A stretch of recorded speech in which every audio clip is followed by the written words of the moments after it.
High বন্ধুরা, white board স্কুলের পক্ষ থেকে তোমাদের সবাইকে শুভেচ্ছা।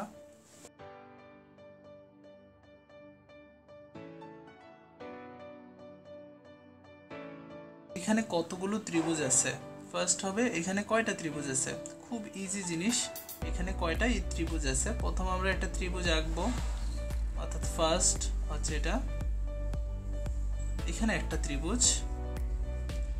নেক্সট ঠিক মিডল পজিশনে দাগ দিব একটা এবং দুইটা ত্রিভুজ।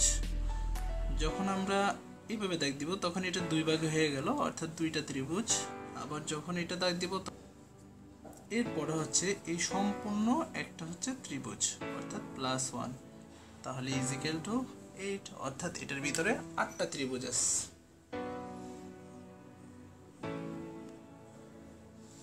অর্থাৎ এখানে কতগুলো ত্রিভুজ আছে, অর্থাৎ এই ট্রায়াঙ্গেলটার ভিতরে, এই ত্রিভুজটার ভিতরে কতটা ত্রিভুজ আছে। ইজি এটা, অর্থাৎ এটা ফার্স্ট আমাদের করতে হবে। করলাম, অর্থাৎ এখানে হচ্ছে একটা ত্রিভুজ। ওকে, নেক্সট হচ্ছে দাগ দিলাম এভাবে, তো দাগ দিলে উপরে একটা ত্রিভুজ হয়, একটা ত্রিভুজ, অর্থাৎ এটা হচ্ছে কি চতুর্ভুজ। চতুর্ভুজকে আমরা দুই ভাগে ভাগ করলাম, এখনো কোনো ত্রিভুজ হয় নাই। এখন এটা সমবাহু অথবা বিষমবাহু যে তো চতুর্ভুজই হোক না কেন, যদি কোনো চতুর্ভুজকে কর্ণগুলো যোগ করা হয়, অর্থাৎ এই কর্ণগুলো যোগ করা হয়, তখন হয় 8টা ত্রিভুজ।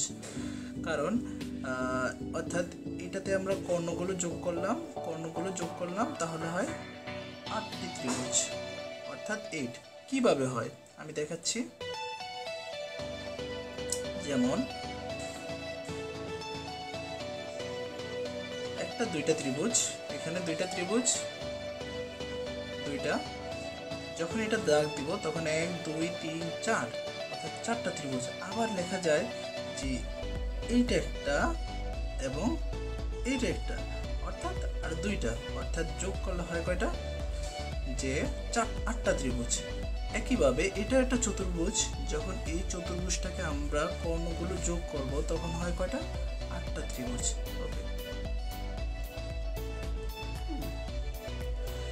এখন এই সম্পূর্ণ, অর্থাৎ এই হচ্ছে একটা ত্রিভুজ, দুইটা মিলে, আবার এটা হচ্ছে একটা ত্রিভুজ, অর্থাৎ একটা ত্রিভুজ